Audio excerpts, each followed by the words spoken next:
Keanu Reeves' nose gun put in the thrillingly disciplined John Wick Chapter 2. There is so much beautiful killing in John Wick Chapter 2, you can hardly blame the movie for refusing to look away. Audiences will be forgiven for not mustering the same courage. The things that Keanu Reeves does here in the name of an evening's entertainment, shooting what seems like hundreds of human heads in rapid succession, or impaling a few of them on a very sharp pencil, are not for the faint of heart, the weak of stomach or the moralistic of character. But if the viewer is tempted to flinch, the camera never does.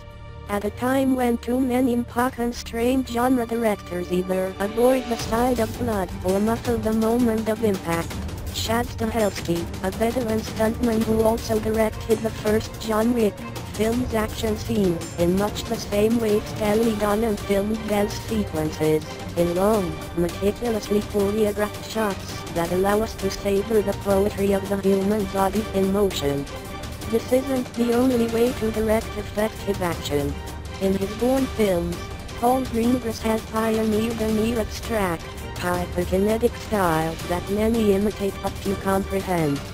But John Wick Chapter 2, like its 2014 predecessor, offers a simultaneously thrilling and depressing reminder of the lost art of clarity in action filmmaking. The movie may look like disposable goods, it's a sequel, a shoot 'em up, starring an actor too often treated as a punkline, but it is also a connoisseur's delight, a down and dirty B-picture with a lustrous A-picture soul. The pleasures of connoisseurship are central to the ongoing story of John Wick. Reeves, a sad-eyed assassin who, even in a world that seems to consist entirely of assassins, commands such respect and fear that he's known as the Boogeyman. In Rome, on his latest mission, he visits a gun shop run by a sommelier, Peter Serafinowicz, and samples a tasting of his finest firearms, then drops in on a tailor, costume designer Luca Mosca, who specializes in impeccably stitched, bulletproof suits. These men take visible pride in the craftsmanship of their dark materials, and that pride is one with the filmmaker's own. In the first movie, scripted, like the sequel, by Derek Kolstad, Wick was a grieving New Jersey widower who had retired from his lethal profession, only to find himself dragged back in by some very foolish Russian mobsters who beat him up and, worse, killed his beloved puppy dog. It was a blissfully straightforward tale of revenge, mechanical in its setup but primal in its satisfaction, with brief, tantalizing glimpses of the richly imagined criminal underworld. There's a new pooch in Wick's life at the start of Chapter 2, and it's no spoiler to reveal that this one mercifully survives. Not every gimmick bears repeating. Human beings, however, remain as coolly expendable as ever in a movie that nearly doubles the first film's already high body count. The carnage commences when Wick is forced to honor an old blood oath with an ambitious criminal, Santino D'Antonio, Riccardo Scamarcio, who wants him to travel to Rome and eliminate his powerful sister, Gianna Claudia Cherny. Reluctantly pledging his obedience to an old tribal code, Wick soon finds himself trapped, suitably enough, in Rome's ancient catacombs, with an assailant behind every corner and no exit in sight. Wick's motivations aren't as clean or easy to read this time around, especially when there's no animal cruelty to grant him the moral high ground. His house gets burned down, but it's just not the same. If the guilt-free killing spree in John Wick had the quality of a ritual purification, then Chapter 2 is the episode that drags him back down to the lower depths, forcing him to negotiate with old friends and make a few new enemies, among them Gianna's bodyguard, Cashin, Common, one of his toughest adversaries. In the words of Winston, Ian McShane, a world-weary pillar of this killer community, rules, without them, we live with the animals.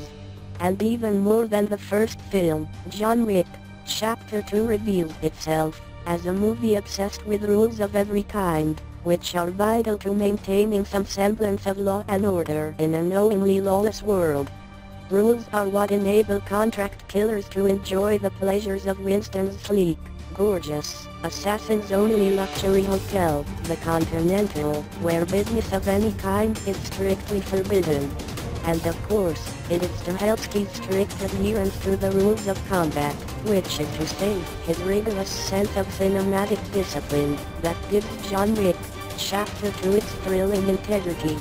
At every moment, the actors and the filmmakers show the utmost respect for the laws of physics, from the impact of every punch and parry to the mechanics of loading, handling and firing a weapon. And that respect is more than matched by their regard for the basics of cinematic grammar, for clear, precise framing and seamless editing, without which even the most meticulous fight choreography could evolve into an indecipherable blur. And Keanu Reeves? He remains a cinematic law unto himself, an avatar of soulful kickassery who, mockery be damned, might just be the most watchable movie star of his generation. Whether he's driving a classic 1969 Mustang into the ground or moving stealthily through an Enter the Dragon-esque maze of mirrors, Reeves is, like the movie around him, a stunning object of contemplation. You can never tell what depths, if any, lurk behind those slick bangs, that slashed face and that perfectly chiseled come-at-me borrow glare, but you're more than happy to lose yourself in the effort.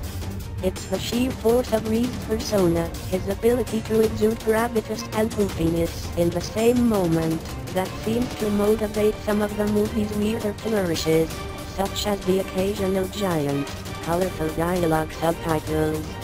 The weirdest of the lot is a character called the Bowery King, a sort of pigeon whisperer who oversees an elaborate network of street rat spies from his Brooklyn perch, and who is played by Lawrence Fishburne in a clear nod to his and Reeves' earlier collaboration. Like John Wick, The Matrix straddled two different worlds and cast Reeves as a fighter trying to leave one of them behind. It also told a perfectly self-contained story that was forced, by the usual Hollywood commercial imperatives, to spawn two commercially successful but critically derided sequels. Stahelski served as a stunt coordinator on all three Matrix films. While the bracing final scenes of John Wick Chapter 2 duly lay the groundwork for a follow-up, Stahelski's franchise so far seems destined for a happier fate. It may not bend a spoon or the laws of physics, but that doesn't mean it isn't capable of blowing your mind.